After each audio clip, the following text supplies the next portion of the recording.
আজকে আমরা ইফতারে কী কী আয়োজন করছি সেটা দেখানোর চেষ্টা করছি। তো পবিত্র এই মাসে সারাদিন রোজা থাকার পরে সব মুসলমান মুমিন ব্যক্তিরা ইফতার খেয়ে থাকে। তো ইফতারের জন্য আজকে আমরা ডাব কিনে নিয়ে আসা হয়েছে, আনারস আর বেল কিনে নিয়ে আসে। সারাদিন রোজা থাকার পর ডাবের পানি খেলে প্রশান্তি আসে, আর পাশাপাশি বেলের শরবত খেলেও পেটের অনেক সমস্যা, কোষ্ঠকাঠিন্য এগুলো দূর হয় এবং শরীরটাও ঠান্ডা থাকে। তো আমি বেলটা ফাটিয়ে নিয়েছি, আপনারা দেখতে পাচ্ছেন। তারপরে বেলের ভিতর থেকে বেলগুলো আমি তুলে একটা বাটিতে রাখছি। তো বেলটা কেনা বেল আমাদের, তারপরও বেলটা আমি দেখলাম যে অনেক স্বাদ, বেলটা বেশ ভালো মিষ্টি, তিতা না। এভাবে বেলগুলো আমি পর্যায়ক্রমে তুলে নিয়ে যতটুকু আজকে শরবতগুলোতে লাগবে আমি ব্লেন্ডে একটু ওর সাথে একটু আখের গুড় দিয়ে একটু পানি দিয়ে অল্প একটু দিয়ে ব্লেন্ড করে নিব।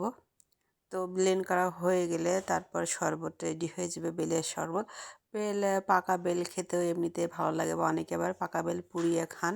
তো যেভাবে খান না কেন, বেলের অনেক উপকারিতা। এই রমজান মাসে বেলের শরবত চেষ্টা করবেন রাখার, যদি আপনি আপনার আশেপাশে সাধ্য অনুযায়ী পেয়ে থাকেন, নিজের গাছের কিংবা কেনার।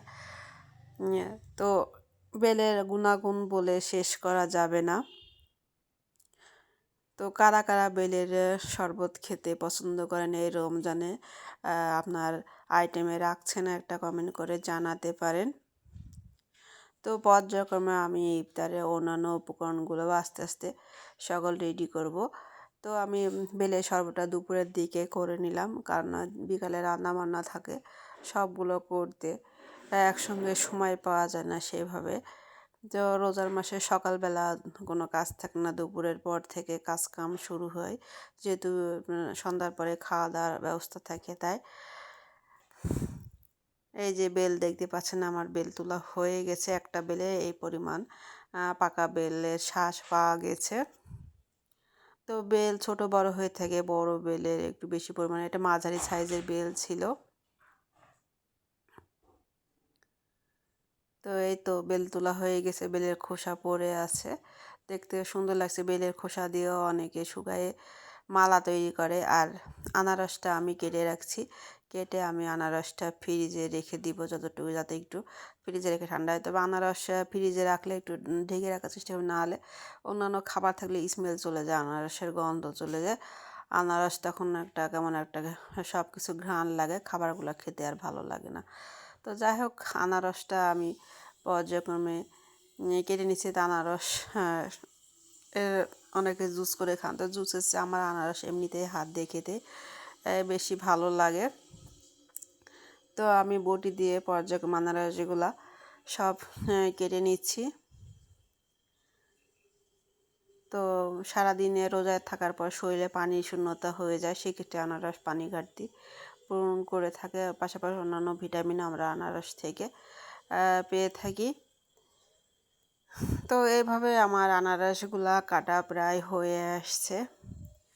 তো কারা কমেন্টে একটা জানাতে পারেন ইফতারে আনারসের আইটেমটা রাখেন। অনেকে আনারস পছন্দ করেন, আর আনারস পাকা আনারস একটু লবণ মাখিয়ে খাবেন, তাহলে আরও একটু স্বাদটা চলে আসে।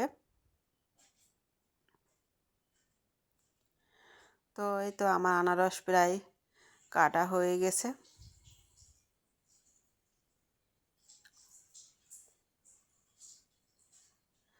রেডি আনারস আমার।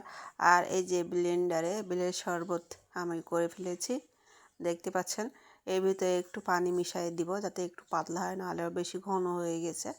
তো এই যে পানি মিশানোর পরে এই অবস্থায় আসছে বেলের শরবত। আর মসুরের ডালের বড়া ভেজে নিচ্ছি। মসুরের ডালের বড়া মুচমুচে পেঁয়াজু যেটা বলে, খেতে খুবই ভালো লাগে। তা আজকে মসুরের ডালের বড়াটাও অনেক মুখরোচক মুচমুচে। এইতে আজকের ইফতারে আমাদের আইটেম ছিল ক্ষীর, খেজুর, কলা রেখেছি, কমলা লেবু, ডাবের শরবত দেখতে পাচ্ছেন, ডাবের পানি, বেলের শরবত, পাশাপাশি ছোলার ঘুগনি, আর পেঁয়াজু, মসুরের ডালের বড়া। আর রাতের খাবারের জন্য তরকারিও রান্না করে ফেলেছি, আনারস কেটে রেখেছি দেখতে পাচ্ছেন। আর সিম ভাজি করেছি, আর বেগুন দিয়ে পালং শাক দিয়ে রান্না করছি আর বেলে মাছ রান্না করছি। এই ছিল আজকে আমাদের মোটামুটি আয়োজন। তো আমার ভিডিওটা কেমন লাগলো একটা কমেন্ট করে জানাবেন। তো আপনারা আজকে ইফতারিতে কী কী আইটেম রেখেছিলেন সেটাও কমেন্ট করে জানাবেন। তো আমার ভিডিওটা দেখতে থাকুন। ধন্যবাদ।